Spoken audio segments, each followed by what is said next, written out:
All right, well, let's take a look at the other side of the aisle. In 2008, Hillary Clinton lost South Carolina by a wide margin to Barack Obama in the Democratic presidential primary. Today, she's banking on a first-place finish in the state.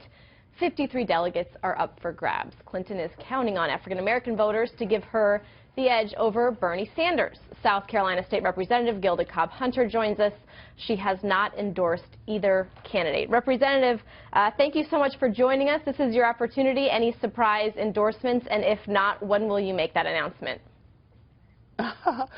Sorry to spoiler alert, there will be no surprise endorsement today. I don't endorse as a policy, and I don't intend to endorse. I have always chosen to remain neutral. I think somebody has to, and I fully intend to support the Democratic nominee and win in November. All right, well, let's continue talking about endorsements because we've seen some pretty big ones ahead of the primary today. Spike Lee endorsing Senator Bernie Sanders, Morgan Freeman, among others, endorsing Hillary Clinton. Are those impacting voters? I think endorsements have their place. As time passes, though, endorsements don't carry the same weight that they used to. Quite frankly, any endorsement has to be couched with the question of, is the endorser bringing along any kind of constituency?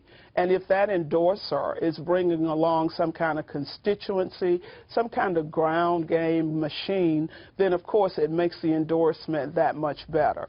It would be accurate to say that there are still some voters who are swayed by the opinions of people that they hold in high esteem, but I think those days are getting more and more spare.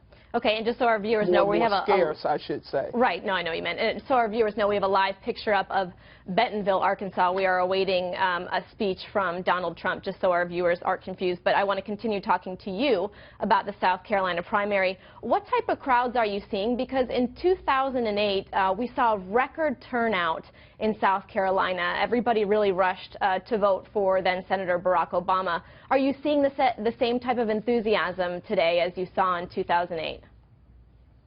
Well, of course, I don't think you'll find any Democrat who would suggest to you that we'll have the same level of turnout in 2016 that we had in 2008. It depends on the part of the state. There are parts of the state where the turnout has been rather heavy. In my home county of Orangeburg, for example, there have been some precincts that have experienced a very high turnout. So it depends on what part of the state, but I would have to be honest with you and say that I would be very surprised if the numbers in this 2016 primary equaled those in 2008. Well, different circumstances, different candidates. Sure. Well, Secretary Clinton and Bernie Sanders have been very open about the fact that they were courting African-American voters in South Carolina. And Secretary Clinton did see protesters for comments that she made years back at one of her events, and she responded in part, and I want to read it to you and get your reaction. In that speech, I was talking about the impact violent crime and vicious drug cartels were having on communities across the country and the particular danger they pose to children and families looking back. I shouldn't have used those words, and I wouldn't use them today. So does the past haunt her, or is she able to recover? I think anytime you've been in politics in the public eye for as long as Secretary Clinton has, there will be comments and statements that in the day that they were said would have a totally different meaning. Context is very important. I don't think those comments will hurt her with those people who are supporting her. So I think it's kind of a wash. I think there are a lot of voters, particularly voters of color, who are experiencing serious crime in their community who can relate to the intent of Secretary Clinton's comments. All right, and my last question, Representative, have you already made your vote today?